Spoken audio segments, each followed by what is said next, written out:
Gamers, today we got some great stuff coming your way, and we're about to get into it. So each round of Golden League lasts 2 weeks, which is a tournament that's going on right now. And the round 1 review I did after the second weekend, but round 2 review I'm doing it after the first one because there's been a lot of spicy games and I'm probably not going to be surviving the second week anyway, so I was like, I'll just make the video now. So before we jump into the game, we're going to check this out, which is the bracket. So this is the bracket for round 2. I'll just quickly go over it. Vortex and the Muslim met pretty early. Vortex managed to win 2-1. Wham beat sort of. Lucifron and Anatan 2-1. Lenok advanced, then Lenok got crunched by Lucifron. Vortex crunched Wham, then Vortex crunched Lucifron. Last week, Vortex lost to Lucifron. This week, not today. I played against Revolt, Salami, Divine, and then I got clapped by Poppypot 2-1, so we're going to check those games right now. Then Marine Lord locked out and barely beat Poppypot. He was abusing trade because he is a shit player. But, you know, if you're shit, you got to trade, right? And on the way there, Marine Lord beat State, B beat Recon, and then Marine Lord, after getting demolished last round by B twice, he lost in the winner's bracket, and he lost in the loser's bracket. And this week, he got his revenge. Good job, Marine Lord. He did it. 2-0. So Marine Lord then beat Poppy Pom 3-2. So next weekend, the winner's bracket finals continues between Vortex and Marine Lord. It should be a good match. In the loser's bracket, you can see I'm not going to read out every single result. A lot of players got eliminated. Some players survived. Some players maybe dropped out earlier than you would think. I played against Anatan, which actually we're going to review those games too. He played really well, and I'll talk about it more later. Then B knocked out the Muslim, and then I knocked out B again. Next week, I am playing against Lucifron, and on the bottom side, we got Poppypot versus Wham. So the 6 players remaining are Lucifron, me, Poppypot, Wham, Vortex, and Marine Lord. So once again, I got top 6, and hopefully I'll manage to go further, but I'm not too hopeful because basically what's happening right now is, so this round is the 12 villager round, and obviously got to play custom games for it. Well, the only players that are going to be practicing for it are these 6, and Vortex and Lucifer are already playing together. Poppy Point Wham, I'm assuming they're practicing with each other, even though they're meeting because they are brothers. So the only player I can really play against is like Marine Lord, and I know he doesn't want to practice, or I don't know if he's even going to practice no Kappa, but I think the best thing for me to do, Vortex and Lucifer are going to get a crazy amount of practice because they're brothers and they practice all the time with each other. I'm probably just going to skip out on practice completely. I got top 6. I'm satisfied with that. So I'm going to already start working towards round 3 because I can, you know, practice on the ladder for that. And I can also find a lot of practice because all the other players that got knocked out, they're already practicing for round 3. Very nice. I'll probably do some games like on Friday evening.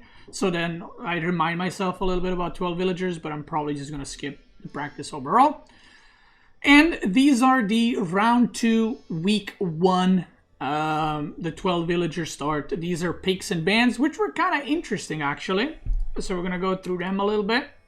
Delhi was the number 1 civ, I think again, right? The round 1 also had Delhi. Mongol is at 2nd place, which is 56%. Then we have Rus with 55%. We got Abbasid at 50%. We got Chinese. We got Malians at the bottom. French right above. English 8th place. Ottoman and Atari. Now, Ottoman, so I'm going to go quickly through the civs. So Ottomans is not doing great compared to the last week because the 12 villager start doesn't give them enough impact of military schools. So they're still good. They're still playable. They're still played. They're just not as good as like the previous round or in general the normal gameplay.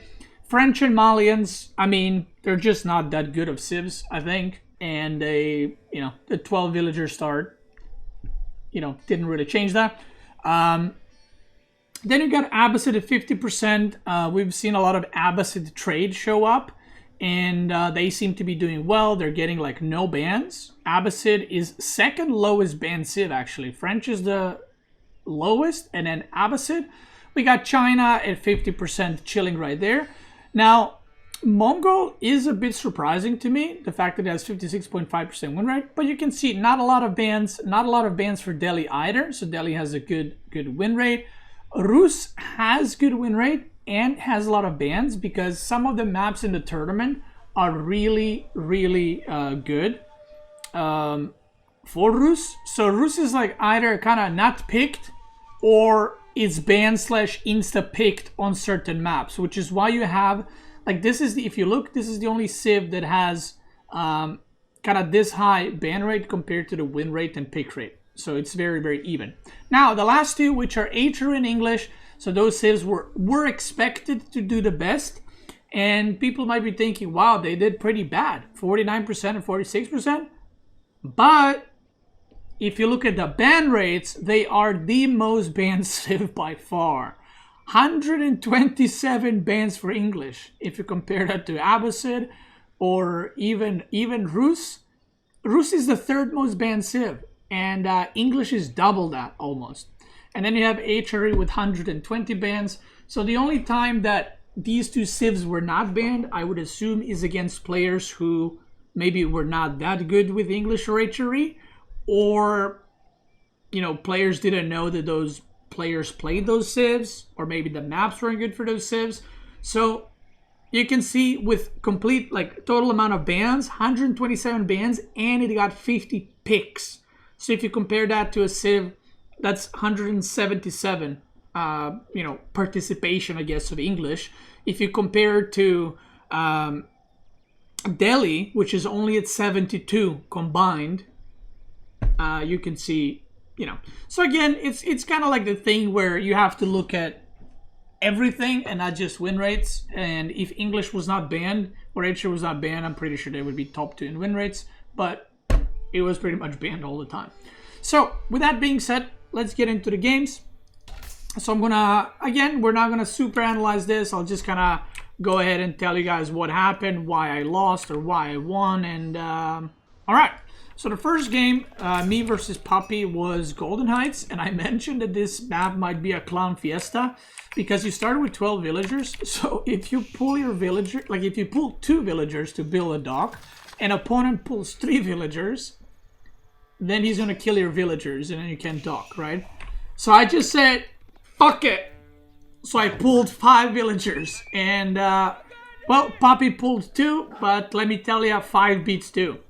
So I thought he would make a barracks immediately. He did not. So I started my own barracks, and I was chasing his villagers. Then I tried to scout if he is making a barracks. He tried walling off, not quite. So I just started clapping his villagers. And if you know anything about hybrid maps, this is pretty bad for him already. This is not a good situation. It actually seemed like he wasn't even gonna contest or build barracks or anything, because he had a pretty fast age up. So I think he just wanted to make maybe 3 fishing ships, put them on shoreline fish or something, and then just dip. He did try remaking the dock, but I had a spearman out because I made the barracks. So I just had the spearman patrol, and I got the control of the water. Very nice. And I had 5 villagers on shoreline fish, which is also really good food income. So because I saw him not contesting or anything, I knew he was aging up, and now I was like, oh shit, I just started mining gold. So a lot of the games in this round 2 of Golden League, I had no clue what's happening. And the reason why I had no clue what's happening is because there are so many matchups, there are so many maps, and so many situations per matchup where something happens. And in general, the way pro players work is you don't really think when you play. I know that sounds funny, but I'm not, if I play this game 100 times, I don't think okay, he aged up, so I have to do this. You just do stuff based on experience. You have a muscle memory not only for reacting to like micro or macro, but you have muscle memory for situations, which is you know, what people like to call experience. So right now, I have no fucking clue where I was at in the game. I had no clue if I was ahead. I had no clue how fast the army is gonna arrive at my base. I had no clue if I should put more villagers on gold, less villagers on gold. I had no clue if I should wall, because I was never in this kind of situation. Like, ever, right? So this was the biggest struggle for me in round 2. Even though I have practiced quite a bit of games, there's just too many matchups and there's just too many maps. And like, I was never in a situation with any Civ where I had pulled 5 villagers and I beat out the 2. So it doesn't matter what matchup I played, I was never in this situation, right? Because I only had 5 days to prepare for this, right? So I decide to go for a wall off. He arrives at the archers at the front. And again, I don't know how fast he can get his second TC. If he goes for an all-in, like, can I defend? Can I not? I don't fucking know. So, all my woodlands were super far away. So I had to kill his archers with my villagers. I went, as you can see, I'm pulling like villagers left and right to try to kill that. Because I had no wood to construct stables. I got good fishing going on, so I knew I was in a pretty good position regarding that. Obviously, you know, fishing is great food income. I actually see he's going second TC here. So my plan was to just mass units. And obviously, if I see him aging up, then I gotta go for my own age up. Here I managed to pick off a couple of archers, but I did lose 2 villagers, which was not good for me, but it's actually not that bad considering I got 6 fishing ships, right? So here I managed to get some horsemen. I'm trying to get a tower because I wanted to slowly age up kind of thing. And he just kept putting pressure on my gold, which like, again, the amount of units he had I felt were too few. So at this point, I think I remember thinking that he is going castle, because I was like, I killed 2 archers and he has only 4 now? And Mector, like, that's it?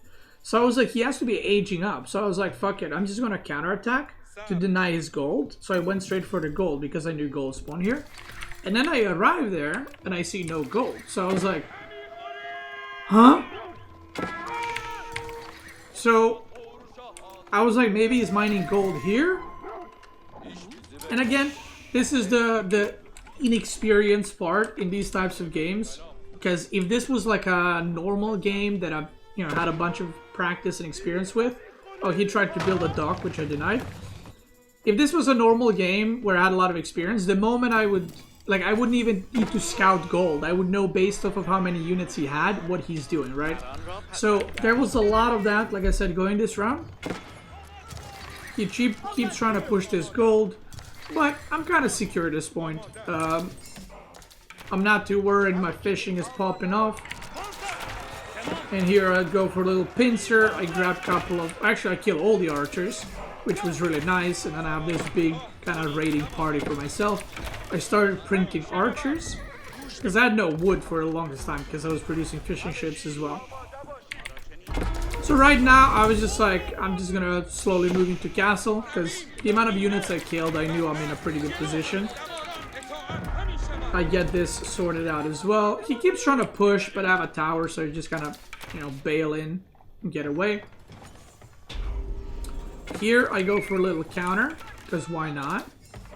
And because I just saw, obviously I see his units here, right? And I'm assuming this is most of his units. So I just went to defend, because I had a lot of archers and a tower, so I knew I was fine to defend, so I just went for the counter. Papipo reached castle. But then I managed to deny his gold, which was nice. Like, look at that. That is 25 plus 1, 26 idle villagers. And that's a lot of damage.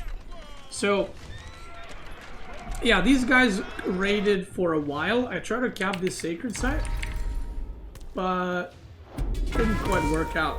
And I also went back here because I knew knights would probably be coming. So I just decided to go back a bit to chill. Just age up myself. and then go ahead and do, you know, just transition, because I still have fishing eco, right? I'm gonna speed up. That's pretty much it for the game in general.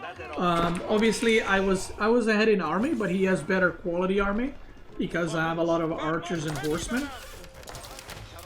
So now I just went with a lot of crossbows because I know Puppypaw loves knights. He loves spamming knights as well. So I went with a lot of crossbows. I think I went my own knights, and I wasn't really sure how I should approach this, like which way do I go about this.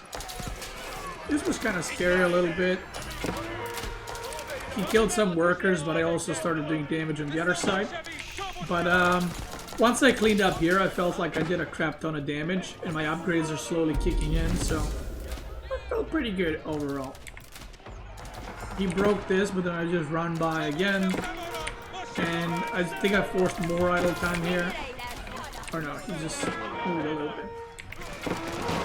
Then he went Janissaries. So I saw that he's not making any melee units, just a bunch of Janissaries. So I think I started transitioning to Siege.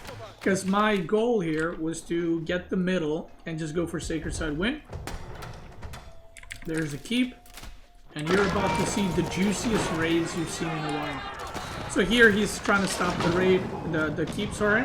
He didn't see that I have Springles. I dodged the shots.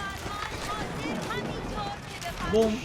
And the keep goes up. And obviously now he needs to go into traps. But I already have Springle lead. So this is a rough situation, right? Now, let me show you the raid of a lifetime.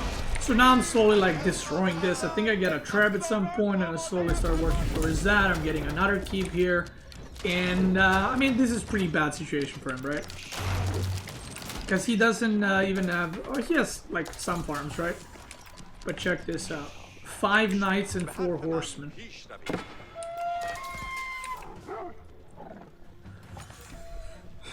If you have any, you know, hide your children, this is about to be...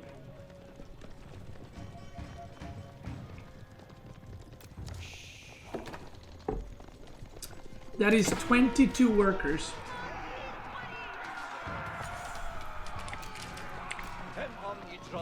Look at this block. Look at this block. Look at it. And I cleaned up every fucking worker right there. Boom! And I get away. How about that? Cash me outside. So also, by the way, I think I got all the relics. Oh no, I got 3 relics. 3 relics, he got 2. He ends up first. So, yeah. Here, he just misses my raid by a little bit. And, well... Not a good day to be a villager, right? I got some elephants. He's trying to break, but I have too many siege. Like, I'm ahead in economy, so I know he needs trebs, right? So I'm just fucking pumping, the thing. I got keeps, so I'm actually making villagers from them too. And at the end, the fight happens. Obviously, it doesn't go too well. And GG. So,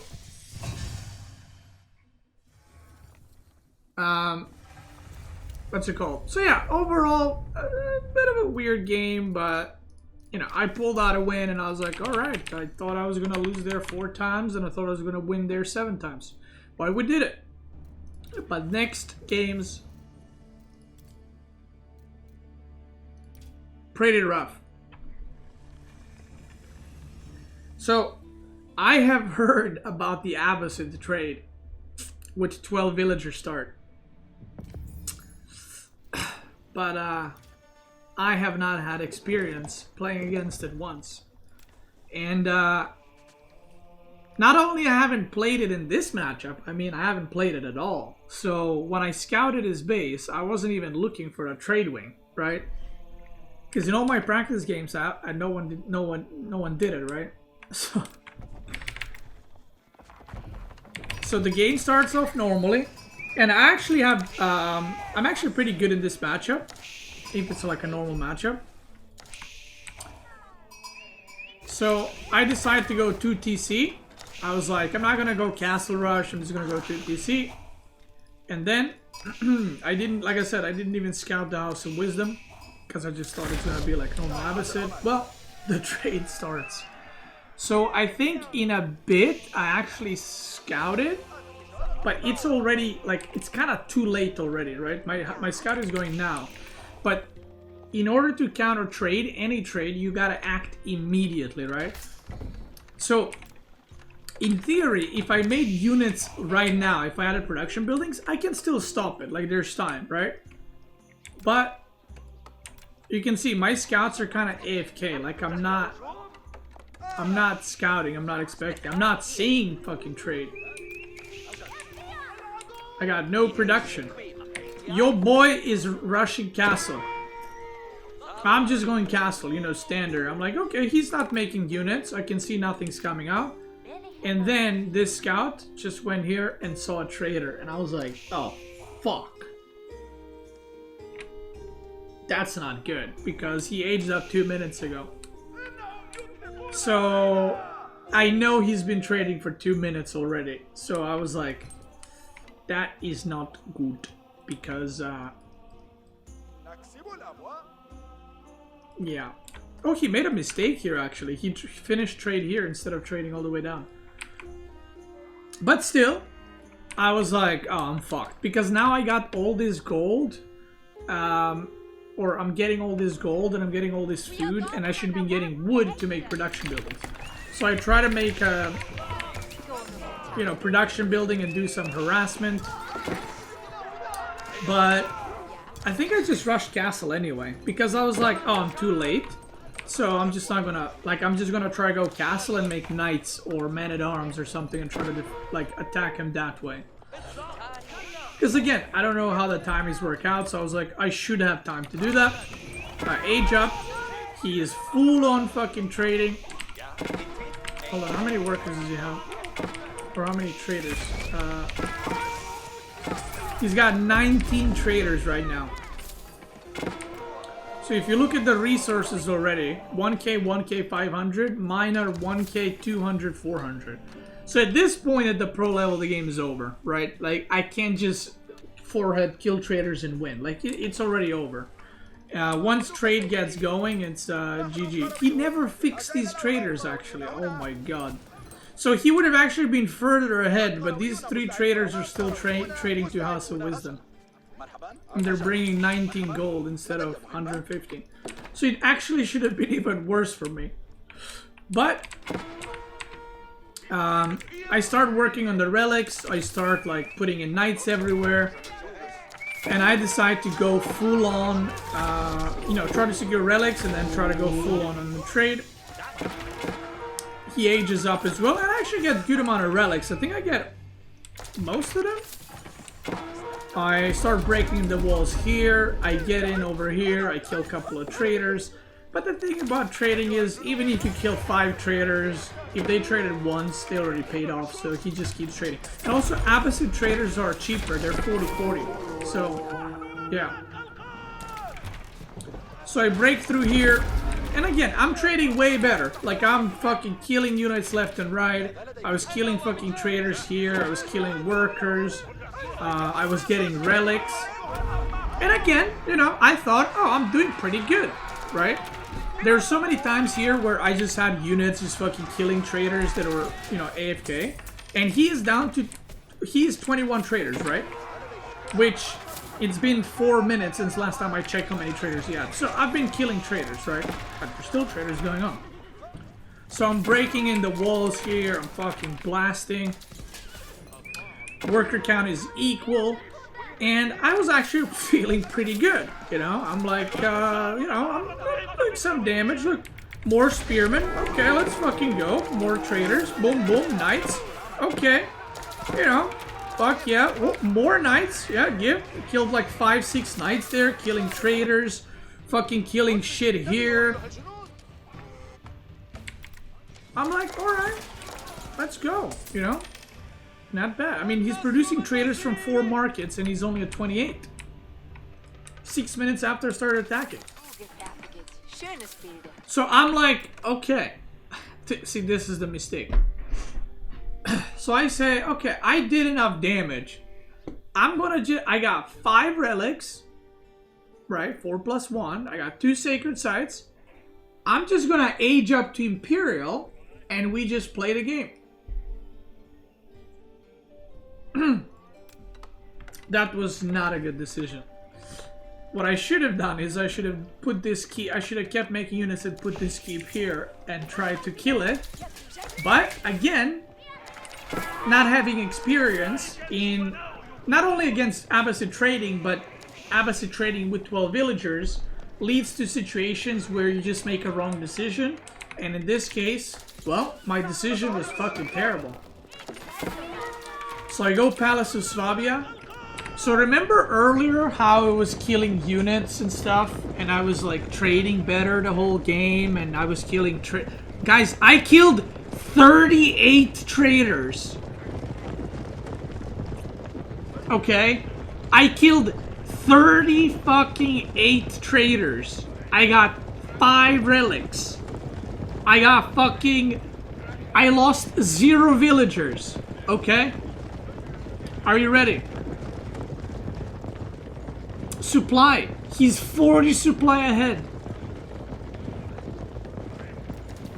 Look at his army.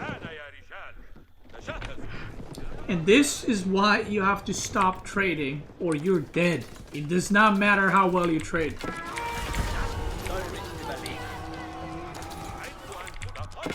So I got no units because I just age up the Imperial. So I try to wall here. Unlucky. And look at the amount of units just fucking pouring it. So I cleaned this up, I think, eventually, but that's a lot of traders. That is 46 traders. And not only they're getting gold, but they're getting food. And I was like, well, now I know if we ever do the 12 villager start, I know how to play against Abbasid trade. And yeah, and I personally thought I was fine in that game, by the way. After killing as much as I did, I thought I was fine to go imp and just kind of play on, but like I said, wrong decision, baby. So that was game number 2, and game number 3 I also lost it.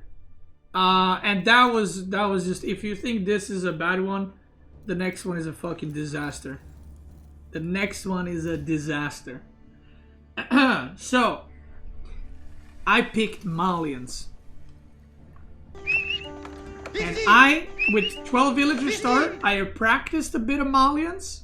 And I have no kappa, I kid you not. I knew how to play every single matchup. And I did not have any practice against English. So, because the build that I practiced with this was like a heavy feudal pressure where you take the deer. Now, what is the problem? Well, taking deer from English doesn't do anything. That's number 1, because English doesn't need deer. They got farms. And number 2, he just stood in his base whole game. And I had no fucking clue what to do. I was just standing there. I literally, in the game, I remember I stopped for a second. And I was like, what the fuck? Like, what do I do? Do I attack? So I was like, I know what I'm going to do. I'm going to start trading. And, well, let's just say it didn't work out. Because my trade was not in feudal. I started trading in castle. So, I'm just going to speed through this one. He went for, as you can see, he went for second TC here. I think he went only for 1, if I remember correctly. Yeah, he went for TC here. And obviously breaking English is a lot harder than breaking any other civ because of the network of castles. So yeah, I get my deer and I'm like, okay. Okay, it's not going bad. He walls off. He gets a lot of longbows. He gets some horsemen. And I'm like, okay, well, I can't break him now because, you know. So, I honestly played this so awful. Like, I had no fucking clue what to do. 0. Like, I got all the deer. He didn't even contest him. So I go castle here.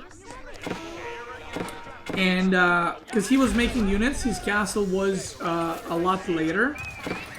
And now I'm like, again, in retrospect, maybe I should have just pushed with castle, you know? Because I didn't know his castle was that delayed, right? Because I thought he was hitting castle anytime now. So I go for the Omega trade, which I just end up like, he just keeps harassing me. I end up losing some traders. I try to wall, I'm losing workers there. I try to attack. Nope. 7 worker kills. And I'm just like, fuck. So I kind of try to attack, but not really. It's fucking too many longbows. So what ends up happening is he just has this Omega army filled with longbows. And right now, I mean, the supply is pretty rough, right? Supply is looking pretty rough. He just chills right there. Look at that, 50 longbows. God damn. So I tried to engage here, but I'm like, oh, that's actually way too many longbows for my javelin throwers. Take W. He goes for the age up. I try to raid because I had no fucking clue what to do. He defends that. He ages up, and I was like, well, let's try Sacred Side win. Which again, if I actually just attacked maybe castle and went for Sacred Sides, maybe I could have done something. But I just didn't do anything. I mean, I went for trade, which was pretty fucking bad. Like, I have trade now, great, but he's English and Imperial, you know, so.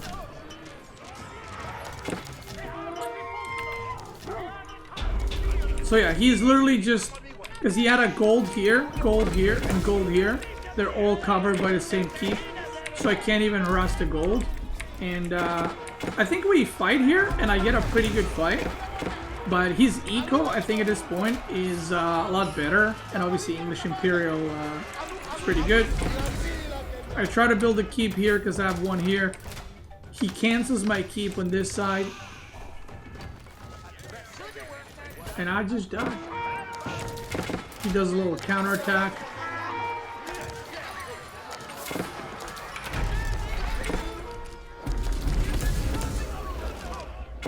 Oh yeah, and this is the finisher. He attacked with shit ton of units and he just built a keep. Kick W. I try to build a landmark there to protect my trade.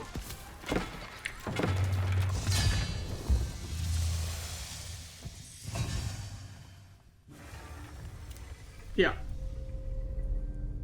So, yeah, like obviously Puppy Boy played really well, don't get me wrong. He fucking rinsed me, but I had no clue what's happening in those 3 games. Even the game I won, I had no fucking clue what's happening.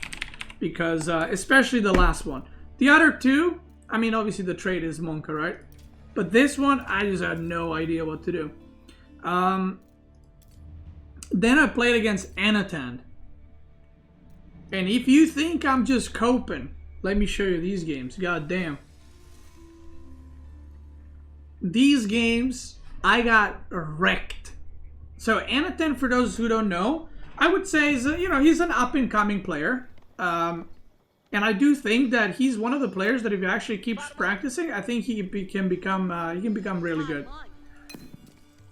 These 2 games, let's just say I did not deserve to win either of them. Okay, I think that's the best way to put it. I should have lost both games, and I should have been out of the tournament. But I think just tournament experience probably helped me, but like I've seen some people say in my Discord like Beasty's playing so off, he doesn't usually play like this, like he's playing so bad. It wasn't that I was playing bad like mechanically or something, it's just that, you know. Now, so we both, I played Delhi, he plays English, I go for the dock, he goes for the dock. And he goes for another dock here, which, for some reason, I did not pull fishing ships to stop. I don't know why that happened. That isn't me. I'm dented. So, I go for the barracks, because I was like, I feel like I should kill that dock. So, I decide to do that. I'm like, fuck it, I'll kill the dock. I'll just make spearmen and kill the dock, because I need water, right? So if I don't have water, I'm kind of fucked. So I'm like, you know what? He did something there. You know what I mean? He made a dock. I'm gonna make my dock. I'm gonna make my dock. I'm gonna do what he did. So here, he tries to stop it. And luck was on my side today. That's how you do it. So here, I'm like, okay, that's pretty good for me. You know, that's pretty good. Like, theoretically, this is a very good situation for me. Like, this is a nice, good, I would say, advantage for me. Because now I can make fighting ships. He has to make fighting ships, but I can also make fishing ships, right? So I was like, that's pretty good for me. So I think my goal here, I was like, oh, he's gonna have to deal with that, so I'm gonna just rush castle. Well, I was very wrong. So the longbows crap on my springled ship. He destroys it, and I'm like, ah, it's fine. I'm just gonna make a arrow ship here. Oh, there it is already. And I'm just gonna defend. And then I was like, you know that meme? I'm in danger. So he starts making the dock again. And I was like, fuck. And you know why this comes down to experience? Because you might be like, yeah, but the previous round was the same. Well, when you start the game with 6 villagers, you cannot fully produce men-at-arms, longbows, and ships. You don't have the economy for that. So I thought if he's producing ships, he won't have units on land. And that comes down to experience. That has nothing to do with me like not knowing about this map. It's the economy works different. So that's why I try to age up to castle. And you can see I have a lot of gold. I was almost there. Then I was like, oh fuck, I'm gonna literally die because I don't have any production buildings. I just built stables. And my dock is going down because I have no resources to actually produce ships because they didn't have enough on wood. So I'm just like, fuck, because I know I'm about to lose all the fishing, and he has a shit ton of units. By the way, the unit count might seem equal. That is because daily fishing ships count as army. And I got spearmen, which, well, let's just say spearmen don't really deal well with longbow men-at-arms. So, I try to defend here, and at first I was like, okay, I'm kind of holding. I got 2 springled ships, an arrow ship. I'm alright. And, well, I lose the water, right? So he starts pushing the land, and I mean, look at this army, right? Let's just look at the situation, okay? This is where you pull up the meme that this is fine, and you know, with the dog sitting and the whole shit's burning. So I got 5 fishing ships. He's got 8, so not too many, right? He's got 2 docks. I've got 1, so that's a losing battle because he's gonna outproduce me. My dock is nearly dead. Whistle Beasty, whistle Beasty. I think I get hit here because I wasn't paying attention. Yeah, 1 gets hit. And eventually the army comes back and, you know, he does the good move, which is like, oh, I can just kill all his fishing and the duck. So I lose the water. I managed to kill some ships here, by the way. I actually killed 5 there. Or, yeah, 4 or 5, which is really good. But then you look at this. This is my situation right now, okay? I got 13 idle villagers. I just lost all fishing. I have no dock. My wood's about to run out. I did manage to get sacred sites, so that was his mistake. Everything else he did fine. I got 3 sacred sites, so gold is trickling. Problem is, I don't need fucking gold because I already gathered it earlier like a baboon, and I can't really produce anything out of gold. So, right now, I was like, I'm fucked. So then he does this move, which is a bit interesting, I would call it that, and he just kills like 7 men-at-arms and 2 spearmen. He just loses them for free. So I was like, thank you. I like that. So now, with no spearmen, I was like, I need to catch those longbows because this is his first wave still of army, by the way. The first wave that was pushing me. So I knew there are more units coming. Or he's aging up to castle or like something else. He's actually going for second TC, which I personally did not expect. So yeah, here my fishing is all gone. I catch the longbows and I'm like, fuck yeah. So that one move of him running in and letting me get sacred sites literally saved me and won me the game. Because right now, if that didn't happen, he would have had the army here and all these villagers would be idle because I need to go here to chop wood. He even built forward barracks to try and kill me. So I try to go for a little raid here. And I see he mined 2k gold. And I'm like, I don't know if he's aging up or not. Straight up. Like, I didn't know if he was using it for upgrades or he's aging up or what's happening. He had enough for age up, but he has no food. And so I'm like, okay, there's a chance. But I was completely in the dark. I had no scouts. I have no scouting on the map. Like, if you look at my vision, it's not great, right? Like, I see this, and that's it. Like, I know that he has fishing on two sides, which is pretty bad for me. And I don't see shit. Like, I don't see if the army's coming here or here. And I just had to YOLO a little bit, right? Because I'm behind. So, I got some scholars, and I wasn't sure if I should push here or not. Because I was like, I did kill a lot of units, but maybe he has more? Maybe not. So I just destroyed that's my barracks actually. I just tried to destroy this, but I had like no melee units to destroy it. So I was like, I'm just gonna camp the production here. So out of all that, somehow... Oh yeah, I used market and I spent a ton of gold to buy food because 3 sacred sites, I had them like for the longest time. Which again, I think is his biggest mistake. So right now, I'm aging up to compound and I was like, fuck yeah. If I just get one keep on either side, there is a chance. There is a chance. Now, as you can see, this game, I was in a pretty rough spot. I was pretty behind. Oh yeah, check this. This was so annoying, by the way. These are my berries. Galley can shoot. Beasty, why don't you just go to second berries? Oh. My second fucking berries were also next to water. And I was just like, Jesus Christ. So, and I have no food. Like, I have no fishes. I got nothing, you know? So,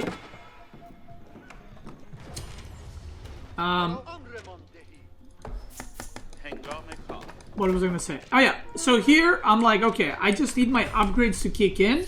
Like, I'm getting a lot of upgrades, I'm getting a lot of value from the upgrades. I was also getting relics, which he did not stop.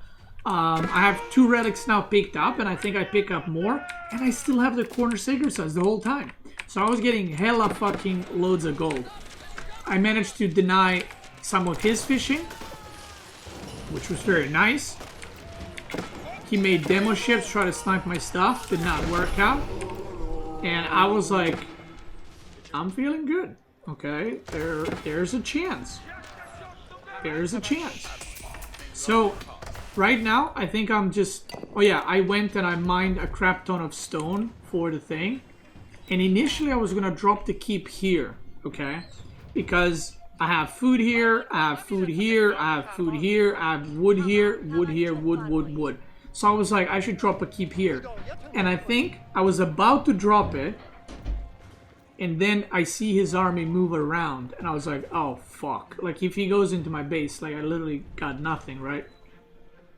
Because he had a shit ton of units. So I was like, we gotta speed build this.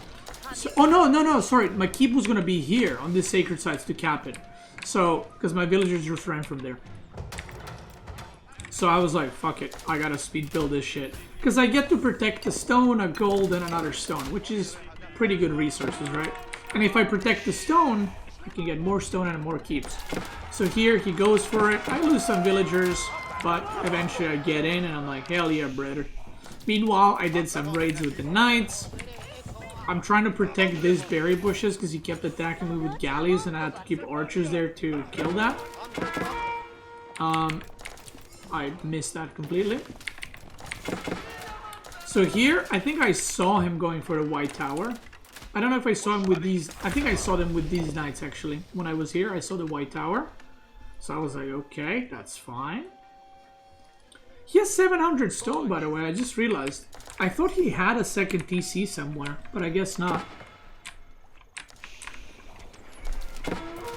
So he's still controlling water, but I knew the longer I hold, this fishing will eventually disappear, which is going to be a huge hit to his eco, right? So I get a treb here because I was like, fuck it, I'm going to destroy these docks and shit because it's been kind of annoying. I get a tower upgraded, and I'm just making a defensive keep. And look at this bad boy. Look at this bad boy. Oof. Oof. And this is just a crap ton of spearmen, and I had 18 archers, so I'm just mowing these down right now. Mangonel hits the longbows,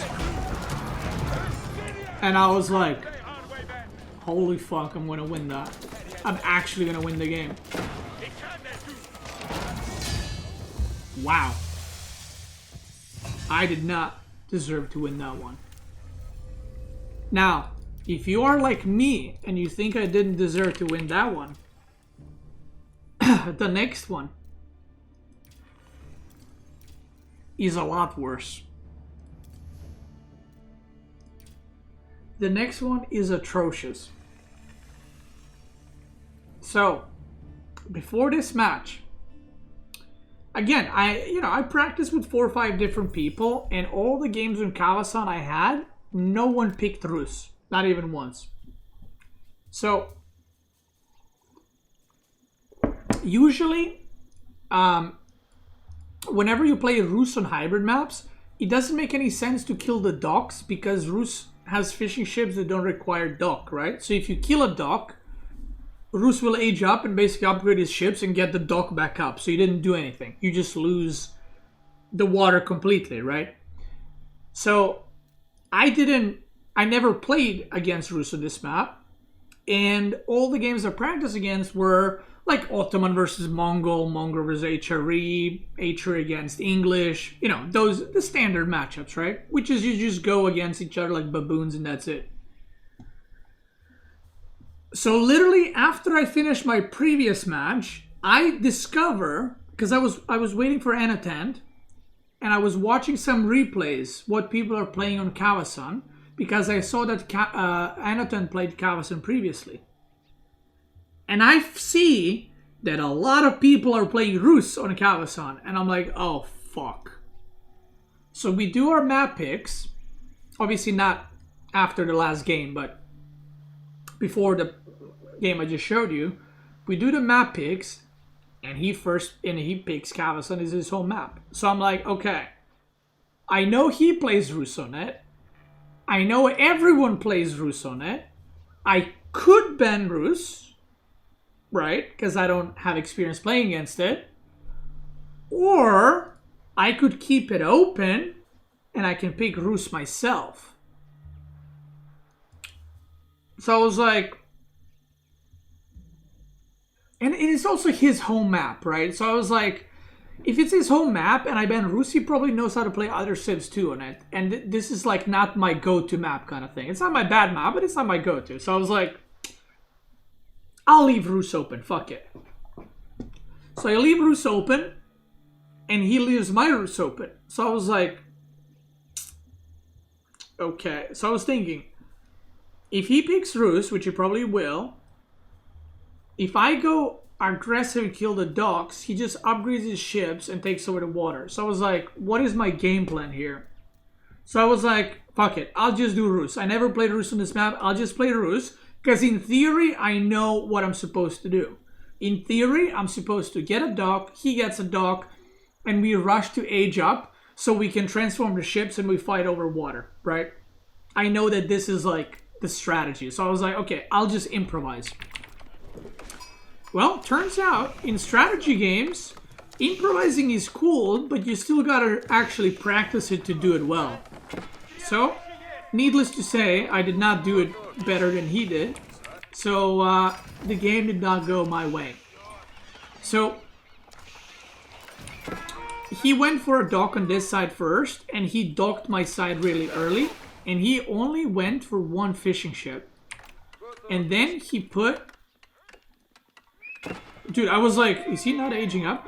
Then he instantly aged up. So he went one fishing ship and aged up. I went for 4 fishing ships almost. And another thing I didn't know, by the way.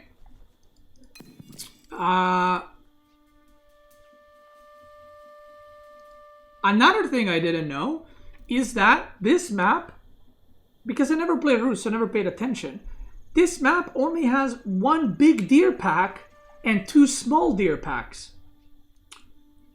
So I killed my 1 deer pack. And why is this a problem? Well, you see guys, you start with 100 gold and you need 200 gold to age up. So I killed 7 deer. And I was like, okay, I am 30 gold short.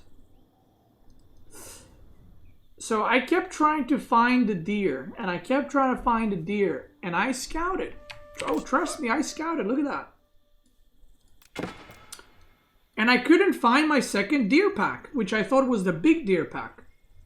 And I was like, does this map only have 1 deer pack?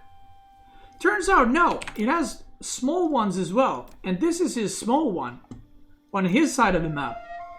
You know where mine is? It's on the middle of the map. So what I had to do, because I couldn't kill wolves in time, I had to send villagers to the gold to long distance mine 30 gold so I can age up.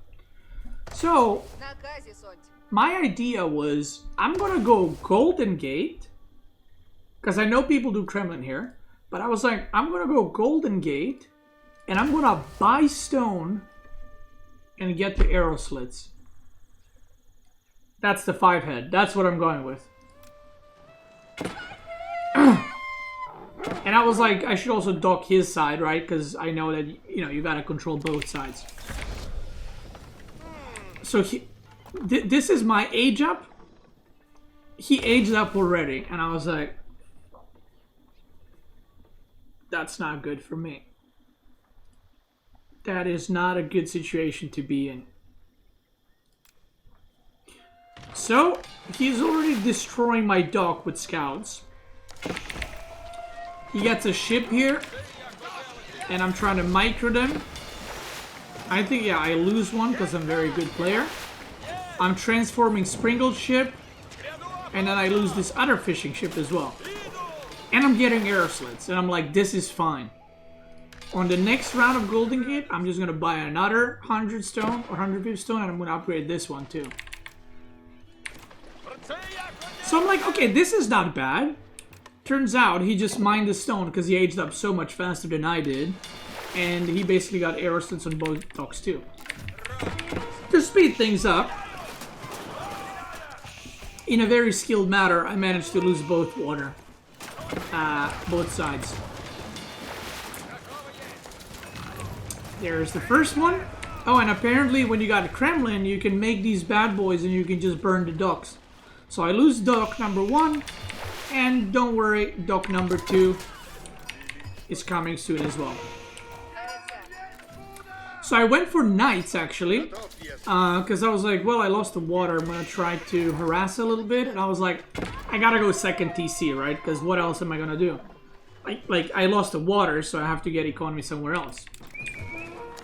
So I go for the second TC.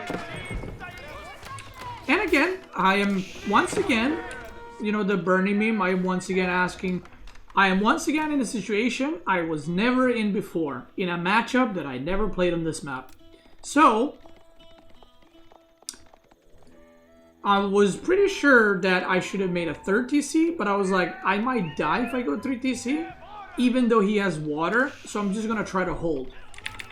So I actually tried to be aggressive with knights and archers, because I was like, maybe he tries to rush castle and I catch him off guard or something. And I actually got a couple of workers here and there, you know, I killed 4 workers so far. I think I kill a worker here maybe as well. Yeah, I'm doing some damage, you know. But if you look at the income right now, he already has about 400 resources per minute extra due to his fishing, right? Oh, he made so many fishing ships here, holy fuck. So, I got my second TC and I'm slowly starting to boom. And I tried to be aggressive with archers, and then I realized, oh shit, he is also committing to feudal. So I tried to run here, I trade, I kill some, he kills some, right? But, you know, I lose all the archers, not looking good. And I was like, okay, we'll try hold. I make more production, because I'm like, I'm gonna fucking die here. I get the boar on this side, which is very nice. This side he hasn't actually gotten yet, technically, because I still have this, and I'm kind of holding it. But he has this side, like, fishing with 7 Rus fishing ships, which is equal to 14, or 14 to 16 normal fishing ships from deep water. So, if you guys don't know, this map only has 1 berry patch, and only 1 deer pack, and 1 boar. All the other food is in the middle. So unless I have more units, I cannot take control of the middle. Okay? Because he's just gonna kill me. So I'm about to run out of food because I got 2-3 deer remaining, and this boar has been eaten for a while, right? And my berries are gone, and my sheep are about to be gone. So I knew I had to take the middle somehow. So I'm trying to like speed build a tower so I can try and defend here. He is aging up. I'm aging up. Not bad, right? So I upgrade arrow slits immediately because I'm like, I'm gonna fucking need to try hold this. I get another tower because I need this. If I don't take this, I'm fucked. I destroy his dock because I kind of tried to...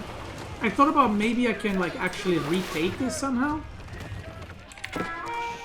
So I see he has another dock and he has arrow slits. So I just built a fishing ship for this little pond. Because I was like, at least it's some food, right? He starts walling off relics on my side. And he goes for a push. And, well, he's got 13 knights. I got 10 knights. Mine are not upgraded. And he's got 15 spears that are also upgraded. And I don't have the archer upgrades. Not upgrades, about to finish. So I'm trying to target fire here while kiting. The towers are doing pretty good damage. And now his archers are taking a beating from the towers, right? So that's pretty good for me. So considering the situation, this fight was not bad for me. I managed to kill all the spearmen. Obviously, I know, you know, it's not looking good. I started getting crossbows. But the army count ain't looking too healthy, right? I go double monastery. And I was like, trying to hold this as best as I can. Not gonna work, chief. So I lose that. And now I'm like, well, I am out of food, so I have to transition to farms. I have to full transition to farms. So if you look at income, 1k, 1k, 700. 700, 550, 550, 580. So he's not mining stone. But I am like 1,000 resources per minute behind, which is a lot. So I lose my second dock, and he also starts fishing there too. So I was like, yeah, this is not looking good. So, again, I have to take control of the middle, because I don't have enough wood to, like, I need like another 20-30 farms to sustain, you know? So I'm like, well, fuck it. I just go for it. And, well, I think I was outside of his range just by a little bit. And by this time, it's too late. That keep is going up. So I'm like, very nice. I got the fucking... We're gonna snack on some berries. So I start snacking, obviously. I got the high trade house, so I got some food there, right? And I built double monastery because I wanted to take relics, only to find out they were walled, so I could not take the relics. But I did take a sacred site, and he already has Mangon, so I'm like, okay. The only way for me to win this is hold. So I started making shit ton of spears, shit ton of crossbows to kill the knights. And I just started going springles to hold. So if you look at the supply, he's about 20 ahead. He has more army. And the worker count is kind of like looking my lead. But he has Rus fishing ships, which are way better.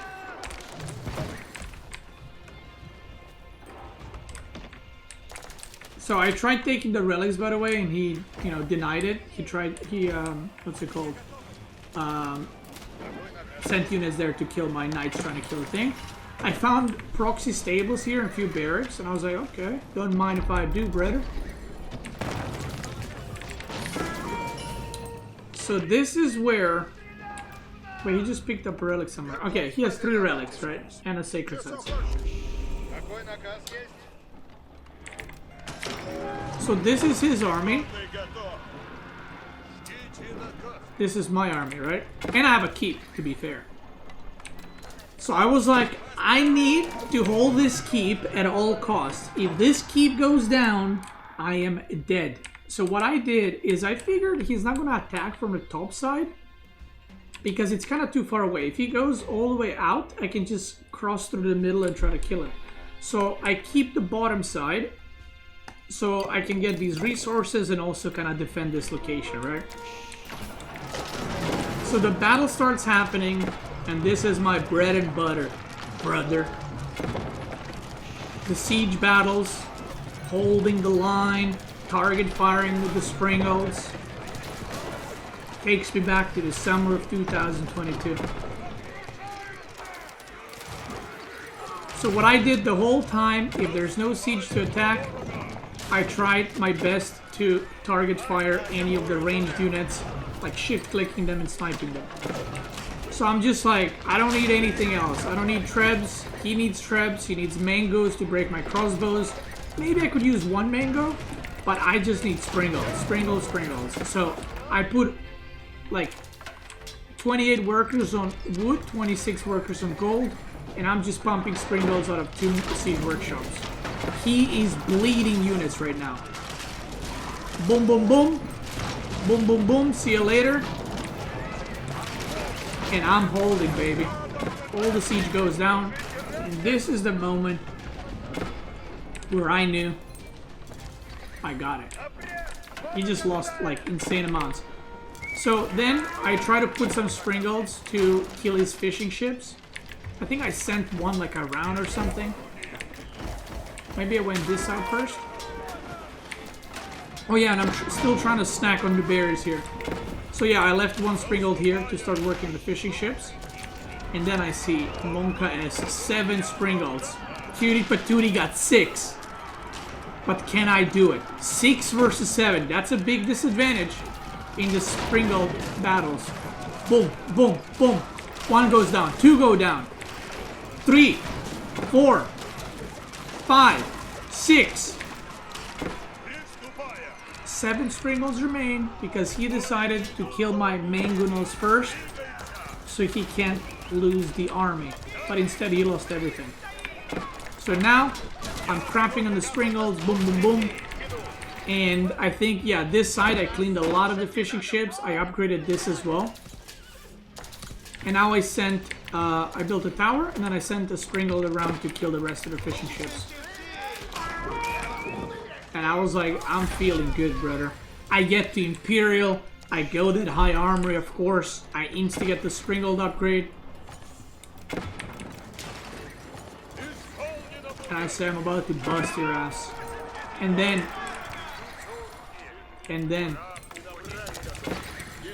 Is it here? Maybe it wasn't here. No, it's on here. It's on the next one. So here he kind of is pushing me back. I'm target firing with springles in the back line. But I hold.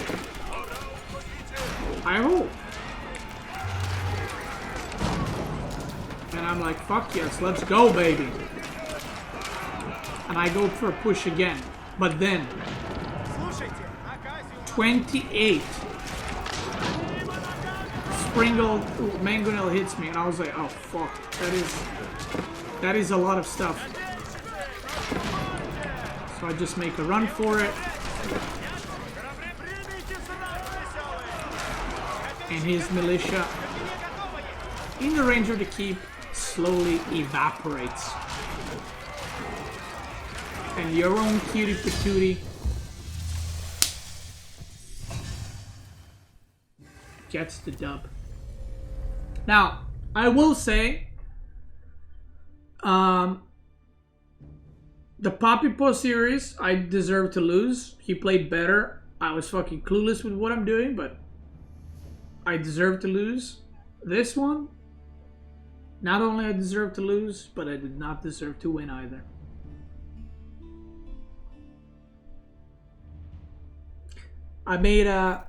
Obviously I made a big comeback, but I think those games I should have never ever come back. But I got lucky, and it is what it is, right?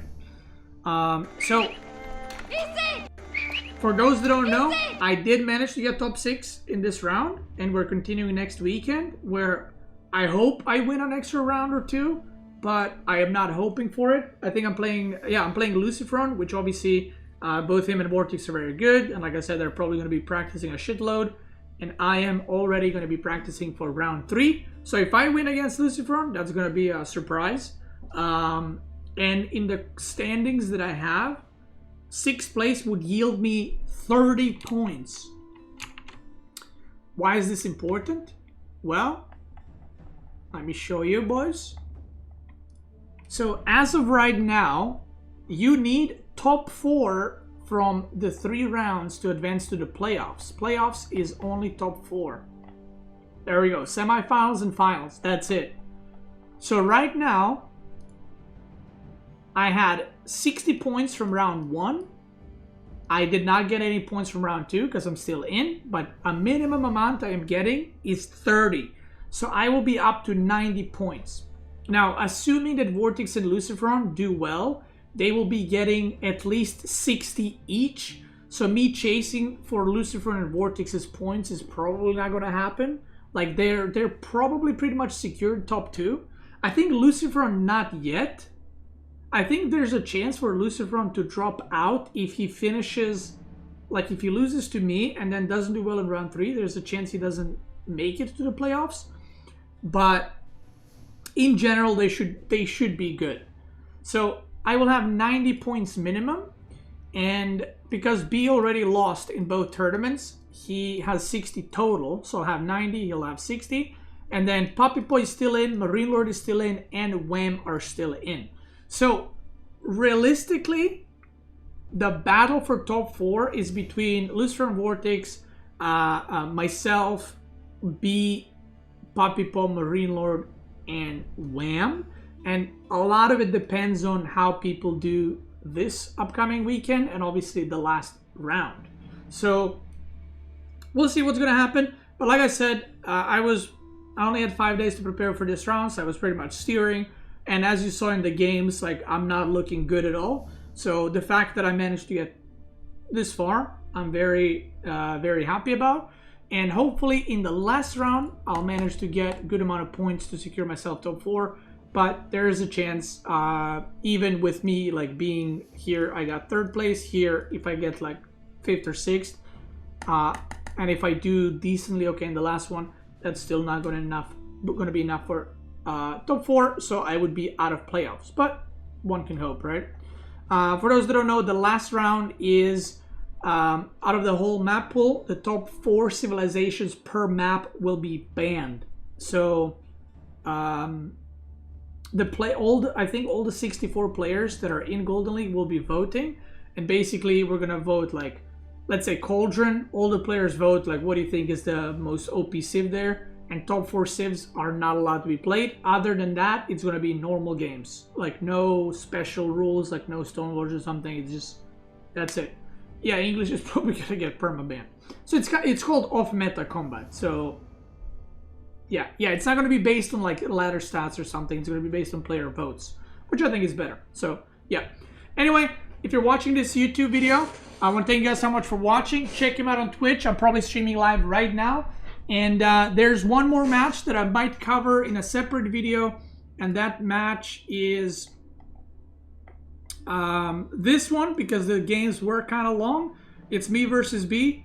It's a rematch from the round 1, where I managed to win 2-1. And in this one, we matched again in the loose bracket, and I won 2-1 again. Maybe I'll cover it if people are interested. Maybe not. We'll see. Either way, YouTube gamers, have a nice day. Twitch gamers, let's keep going.